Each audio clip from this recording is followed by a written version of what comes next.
Good morning, everyone. This is my group, and we are going to discuss to you fire extinguisher, specifically its parts, its steps on how to use it, and the procedures in inspecting a fire extinguisher. Now, these are the members. Of course, yours truly, Cabalquinto Fire Saishin. We also have Camposano, Alexander Reese, Escosar Maria Dandelin, and of course, Obeda Kier. Now, here are the overviews of what are the topics to be discussed. First, of course, we will define what is a fire extinguisher. Then we will give you some trivias and then types of extinguishers, and this will be reported by me. Next is we have parts of the fire extinguisher by Ms. Escosar, steps in using portable fire extinguishers by Mr. Obeda, procedures for inspecting various type of extinguisher by Miss Camposano. And then we also have icebreaker for you. And of course, we included the numbers to call in case emergency appear in your home or anywhere you go. So first, what is fire extinguisher? A fire extinguisher is a metal cylinder which contains water or chemicals at high pressure which can put out fires. So from the term itself, it extinguishes a fire. It put out any fire. Now we usually see fire extinguishers in any establishments. We can see it in big buildings such as malls, hotels, and any other establishments. The hotel, together with fire extinguisher, we an establishment has also fire doors, fire alarm to of course help people evacuate the area in case if a fire will broke out. Fire doors para dito mag-exit ang mga tao. Fire alarm para ma-notify ang mga tao nga they needed to evacuate the place. Next is trivia. So did you know that Earth is the only known planet where fire can burn? Also, you can start a fire using an ice. And a typical house fire will double in size in just a minute. And it can take less than 30 seconds for fire to become difficult to control. And firefighting was actually a sport at the 1900s Olympic in Paris. And also, more people die from smoke inhalation than on fire. Now we go to types of extinguisher. You may wonder, naday klase-klase ang extinguisher? Yes, naa siya.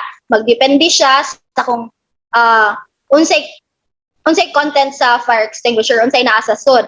Kay example here we have the AFF foam. AFF foam is only applicable or only extinguish fire sa wood, paper, plastic, soft furnishings, flammable liquids, petrol, and oil. Now we have also here the water. Kaning water, kaning sulod sa fire extinguisher nga water lang, ang ma-extinguish ang anin niya nga fire is sa wood, paper, plastics, soft furnishings. We also have wet chemicals. For wet chemicals, we have wood, paper, plastic, soft furnishing, and also have cooking oils and fats. Usually, this is used in restaurants, kanang sa ilahang kitchen. And you also have CO2.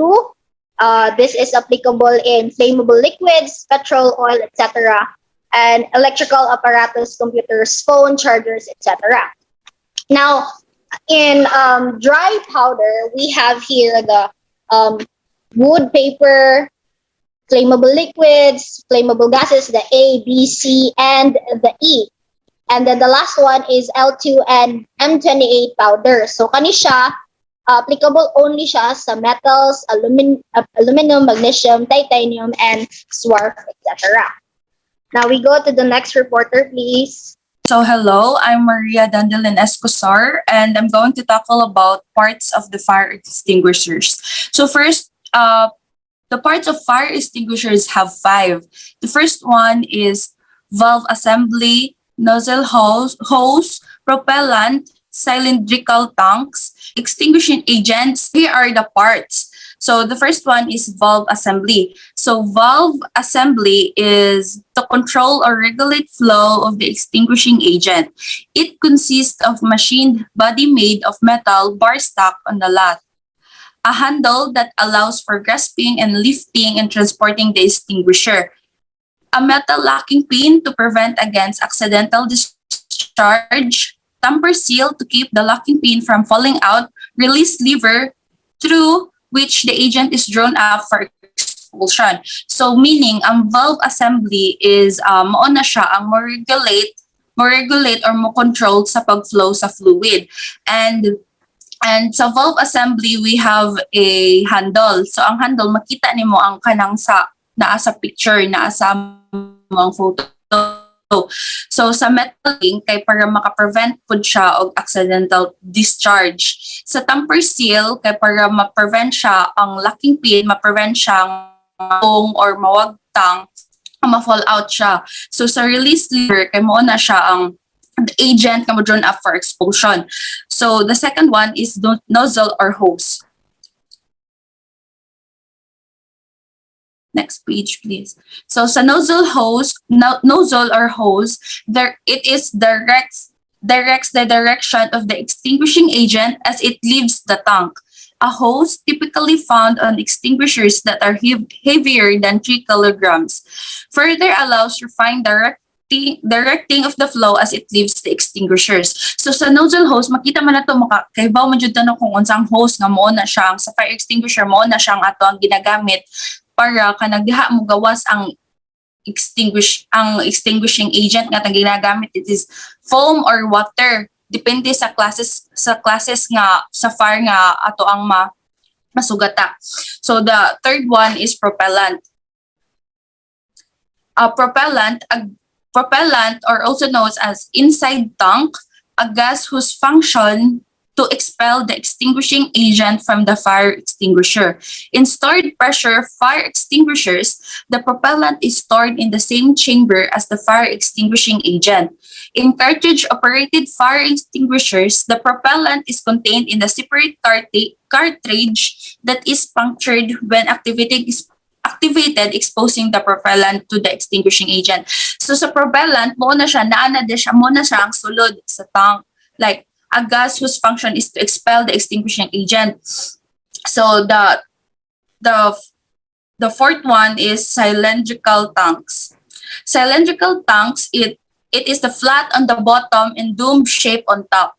Cylindrical steel tanks contain the extinguishing agent and the propellant necessary to provide the pressure to forcibly push the fire extinguishing agent out, creating a spray. So ang cylinder tanks kana makita na to sa photo nga mao na siya, di ba, ang tank gyud sa fire extinguisher. Mao na siya ang kanang diha sulod ang mga gas nga ato ang magamit para ma-put out a fire. So the last one is extinguishing agent. So extinguishing agent, the substance that limits or suppresses the spread of fire, and understanding of the different classifications. So di ba naman tayo different classifications sa fire. We have class A, class B, class C. Nya, mo na siya diha na nato ma-identify kung unsa ato pwede magamit nga extinguishing agent or fire extinguisher, kung unsay magamit nato, like kanang mga wood, mga metal, mga gas. So it is helpful in determining which type of fire extinguisher is best for your situation. So mo na to akong dimension ganina. So below is a helpful chart explaining the different classes of fires and their unique characteristics, such as their typical fuel source, the setting in which a type of fire usually occurs, and the most effective type of fire extinguisher to use in combating the fire. So the second chart provides a breakdown of the various types of fire extinguishers, the firefighting agents used, their advantages, uses, and disadvantages.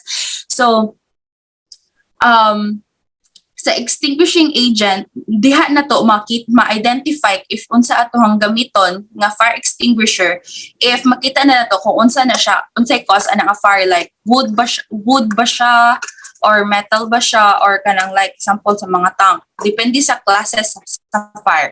So, sa next reporter, please.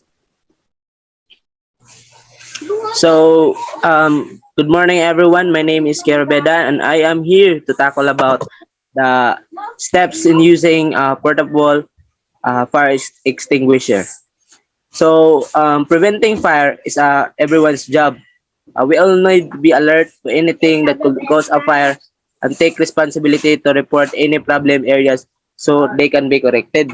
So this is the steps in using portable fire extinguisher. So next. Steps in using portable fire extinguisher. There are a number of different types of portable fire extinguisher. Each can be identified by the color coding and labeling. Check that the extinguisher you intend to use is suitable for the type of fire encountered. A extinguisher must never be used on any fire involving electrical equipment. So there are different types of fire extinguisher for different types of fire. So next. So there are four basic steps for using a modern portable fire extinguisher. So we all need to remember the acronym PAS, which is P for pull, A for aim, S for squeeze, and S for sweep. So first letter is pull. Pull pin at the top of the extinguisher, breaking the seal when in place. The pin keeps the handle from being pressed and accidentally operating the extinguisher. Immediately test the extinguisher, aiming away from the operator. This is to ensure the extinguisher works and also show the operator how far the stream travels. So this is the first step for in using the um, fire extinguisher. Pull. So imo na i-pull nimo ang pin so that the extinguisher ma-break niya ang seal and then mugawas na to yung mga extinguishing mugawas ang iyang extinguishing para mugawas ang iyang extinguishing agent. So next steps in using the portable fire extinguisher is A for aim. So uh, aim, approach the fire standing at a safe distance, aim the nozzle or outlet towards the base of the fire. So ang imong target ani when you using the fire extinguisher is the base of the fire para dili siya mukatag ang iyang dili mukatag ang iyang fire. Then you must stand in the safe distance, dili ka magpaduol sa fire. Then next step is S for squeeze. Squeeze the handles together to discharge the extinguishing agent inside to stop discharge, releasing the handle. So this is the third step in using the portable fire extinguisher. S for squeeze. So imo squeeze ang handles together to discharge para magawa siya ang extinguishing agent. So makadepende po na ang extinguishing agent niya for the different types of fire. Mana. Then last is sweep. Is for S for sweep. Sweep the nozzle from side to side as you approach the fire, directing the extinguishing agent at the base of the flames.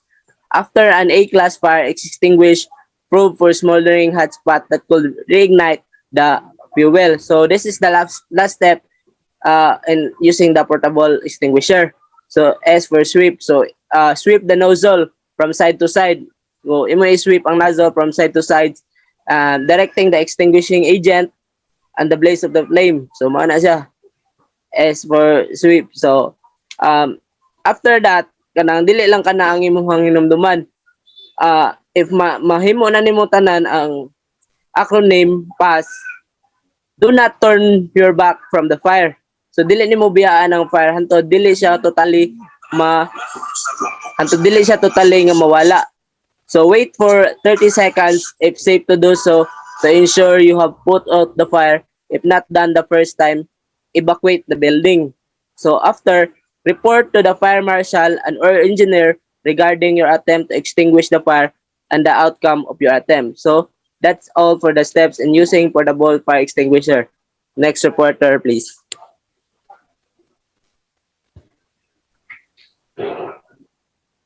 So, hi everyone. My name is Alessandra A. Camposano. So, I'm going to discuss the procedures for inspecting various types of extinguisher. Next slide. Next.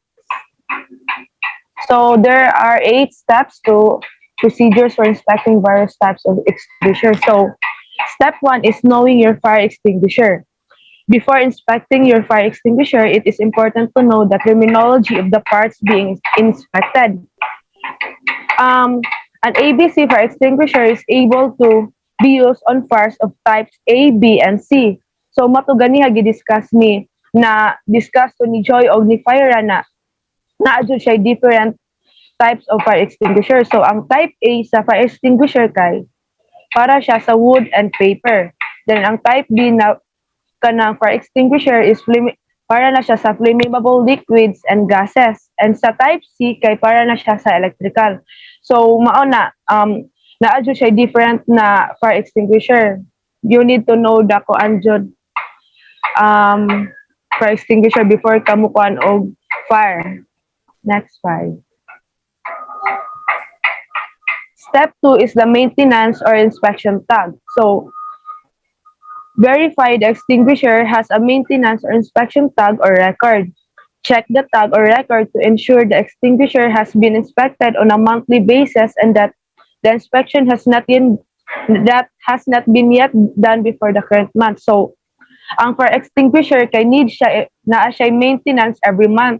Di jud na siya pwede na karong month dili ka maka-inspection the next month wala na kay dapat na jud na siya kanang kuan inspection. So 9. Next.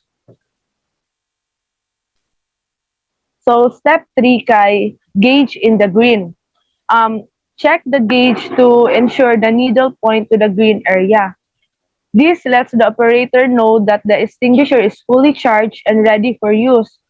The gauge on the left is pretty hard to read.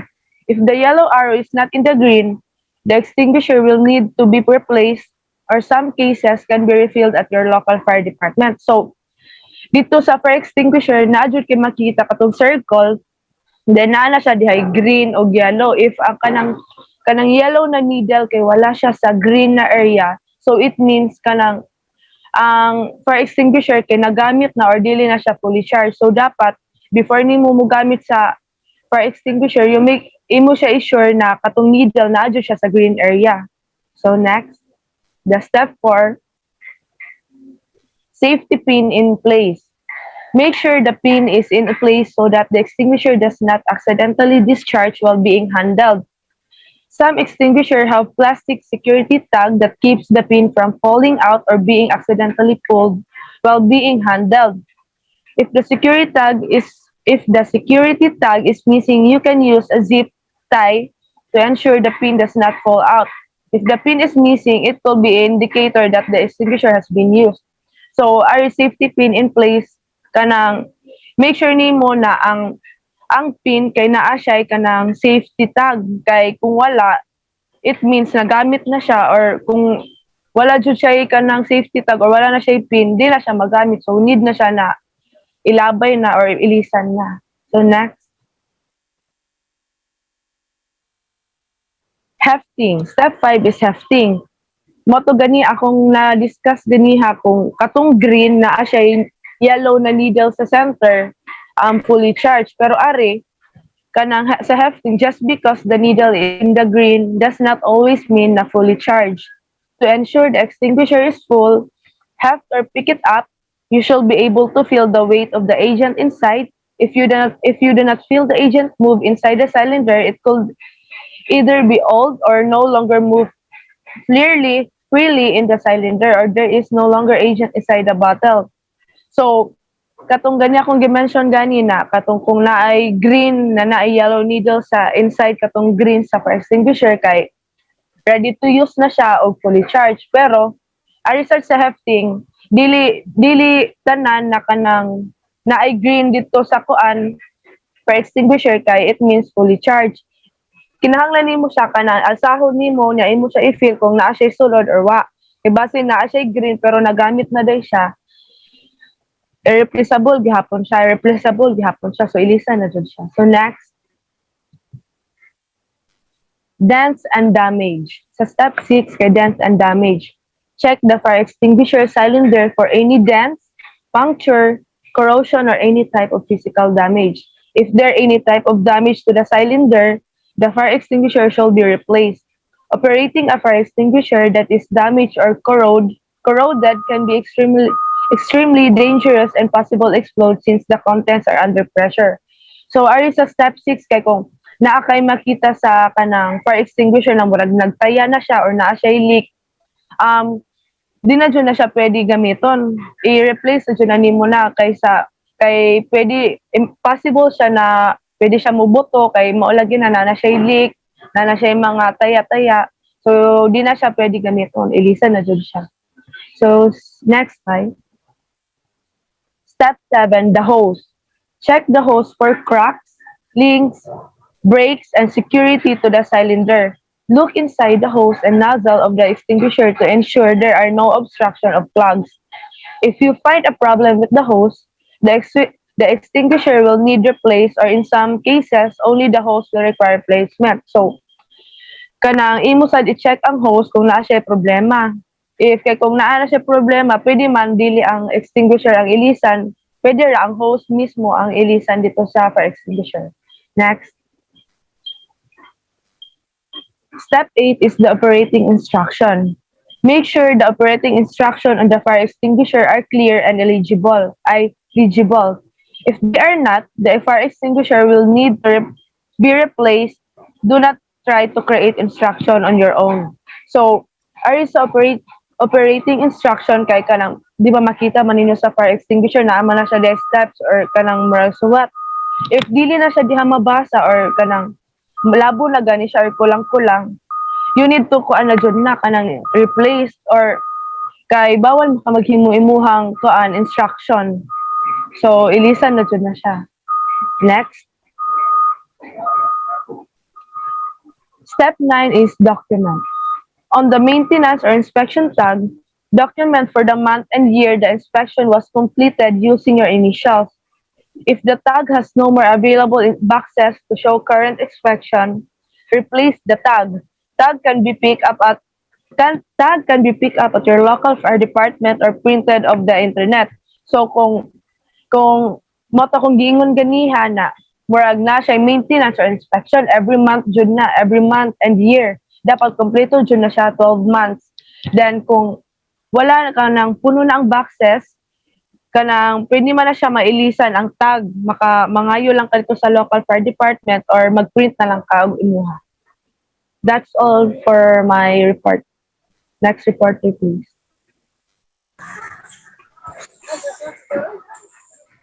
In this point of time, we already know what is fire extinguisher, trivia about the fire extinguisher, types of fire extinguisher, uses in different types of fire, and parts of the extinguisher, parts of the fire extinguisher, steps in using the portable fire extinguisher, and procedures for inspecting various types of fire extinguisher.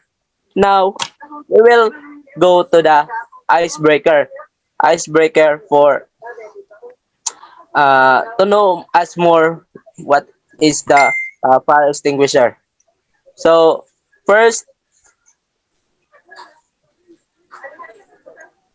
jumble word, who will answer? Fire, sir. Yeah, fire. So the second word is what? Extinguisher. Nice. Yes, extinguisher. Next jumble word is Portable. Portable? portable ba? Yeah. Portable. So the next one is Cylindrical. Cylinder? Cylindrical. Next, this is pan steps. Sweep. Yeah, sweep. so the next Wow. one is parts of extinguisher. Valve. Valve. Next one, parts gapon siya sa fire extinguisher. Lever. Lever ba? Lever. So, kani, kay steps on how to use fire extinguisher. Pull. Pull. Pull. Nice. Next, parts gapon siya sa fire extinguisher. Hose.